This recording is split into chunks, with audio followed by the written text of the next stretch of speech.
The film and the book Jurassic Park share several similarities, and overall, the movie is a great adaptation of the book. There are several key scenes, characters, and plot points that are largely unchanged. However, the book has a much darker tone. The book really served as a warning on future technologies, and when you look over all of the work by the author, Michael Crichton, you see that this is a common theme. However, when the book was adapted and the film was created, there was one element present in the book that wasn't just erased. It was flipped completely, and with this simple change, the movie lost the message of the book. And what was that change? They changed the primary antagonist. In the movie, the perceived antagonist is the dinosaurs, like the Velociraptor and the T-Rex. Though we see that Nedry and those that hired him to infiltrate the facility are seemingly villains in the story, but they are not the main antagonists. If they were the main antagonists, then a solid part of this movie has no primary antagonist after Nedry is killed.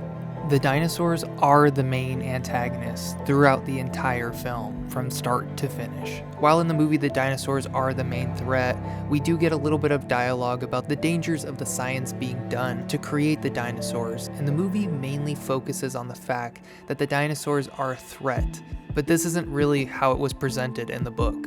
In the book, there is a very clear-cut antagonist other than the dinosaurs, and that's John Hammond. In the movie, they play John Hammond as a sweet, old, eccentric man that just overlooks some safety concerns in his excitement to entertain the public. But in the book, he's a much more accurate depiction of someone in his shoes. He's a greedy, sociopathic capitalist. Before he created the dinosaurs, his previous venture was cloning and exploiting small, exotic animals. Hammond created the island purely to make money, and that is his only concern. He cut corners, especially when it came to his security and vetting his park employees. And because he was so busy pursuing this unethical new technology, only focused on his prize, the park was able to be sabotaged. And that is ultimately why everything failed. His greed. Hammond's greed and pursuit of money at all costs ends up costing multiple people their lives. The book really highlights his character's greed and selfishness, and in the end of the book, as everyone is fighting to survive, Hammond abandons everyone to secretly escape. He is a cutthroat and evil man that represents the rich and wealthy in our world.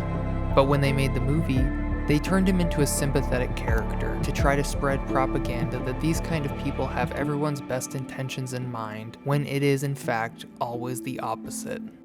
The fact that they changed that element of the story shows that either the filmmakers chose to demonize the dinosaurs in particular, or they purposefully wanted to remove anything that would make the ultra-rich capitalists look bad.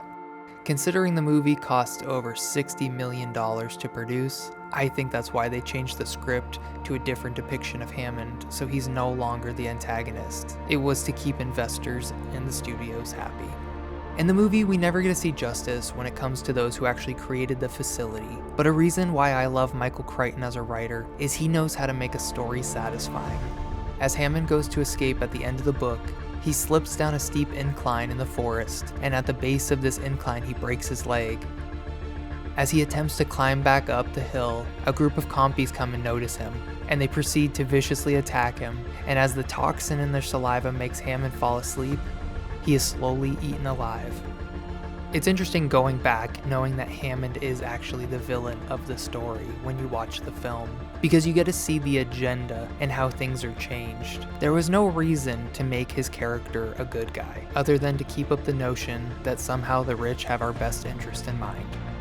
I want to thank you all so much for watching this video. Don't forget to hit like, subscribe, and that notification bell. Also, if you want to see exclusive content and content early, go check out my Patreon.